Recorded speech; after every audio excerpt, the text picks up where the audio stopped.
Amélia, tu es quand même une jeune basketteuse, mais tu commences vraiment à attirer un peu l'attention.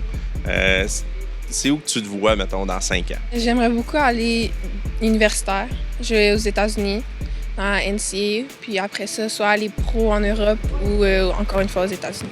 Tu sais que tes parents sont quand même connus dans le monde du basket de la région. Ton père a été un excellent joueur pour le Rouge-et-Or, ta mère également. Tu sens-tu un peu de pression d'avoir le nom SO derrière puis porter ça sur tes épaules? Oui, parfois, mais ça dépend où je suis, surtout à Québec, parce que vu que beaucoup de monde les connaît, mais une fois qu'on sort du Canada aux États-Unis, c'est plus moi avec moi-même.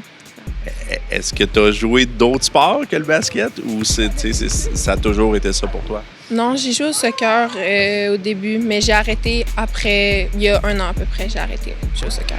Puis, qu'est-ce qui a fait que le basket, c'est ton sport?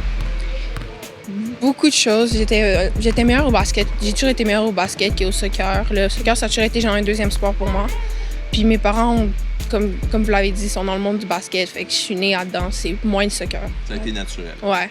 Non seulement ça, mais je sais que ta mère coach aussi l'équipe que tu es actuellement. C'est comment se faire coacher par sa mère, tout simplement? Mais moi, je trouve ça vraiment, genre, j'adore ça. C'est comme si j'ai toujours quelqu'un avec sur qui compter. Oui, il y a mes coachs, mais après ça, j'ai une personne plus personnelle, plus proche à moi, à côté de moi, toujours. Si on regarde à court terme, là, tu parles évidemment NCAA, il te reste quand même 2 autres années ici, probablement au SSF. Ouais. Qu'est-ce que tu veux faire? Peut-être aller prep school avant NCAA ou c'est quoi l'objectif? Ben, j'aimerais ça partir après secondaire 4, pas finir mon secondaire 5 ici, puis avoir 2 années prep school. Ensuite, aller universitaire.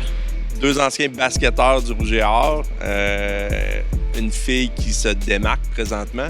Quand est-ce que vous avez vu qu'Amélia était quand même douée là, pour le basket?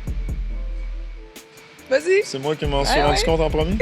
Elle a commencé à jouer en 3e année, puis elle a échappé un panier dedans à un moment donné. Fait que là, on s'est dit, il y a peut-être quelque chose à faire avec elle. Puis le reste, après ça, c'est vraiment elle qui a été Elle a un bon moteur là, depuis toute petite. Fait que c'est elle qui s'est mise à prendre le contrôle de sa destinée un peu plus par la suite. Les deux, vous avez joué évidemment avec le Rouge-et-Or, des noms quand même connus dans l'histoire, je pense, du programme de basket ici à Québec. La question sûrement que les gens vont se poser, c'est est-ce que vous avez poussé votre fille vers le basket? Bien, c'est sûr qu'ils nous voient jouer depuis toujours parce qu'on joue encore. Donc, on a été dans les gymnases avec eux, on les a entraînés, tout ça. Donc, tu sais, l'émulation, ça fait beaucoup. Donc, je pense qu'on est des modèles parce qu'on ne dit pas juste « fais ça », on le fait nous aussi. Il y a certaines personnes qui peuvent dire qu'on les pousse, mais il faut demander aux enfants comment ils se sentent. Là, nous, on essaye de leur tracer la voie. Si je peux me permettre, oui. On les pousse quand même. Oui, on les pousse parce qu'on pense que le sport, ça amène... c'est pas juste faire du sport, ça amène toutes sortes de valeurs auxquelles on croit. Ça a super bien marché pour nous, puis on essaye de les orienter le plus possible là-dedans. Puis généralement, les gens n'ont aucun problème à pousser leurs enfants à avoir des belles études, devenir médecin, avocat, etc., etc. Ben nous, on n'hésite pas non plus à pousser dans le sport, là.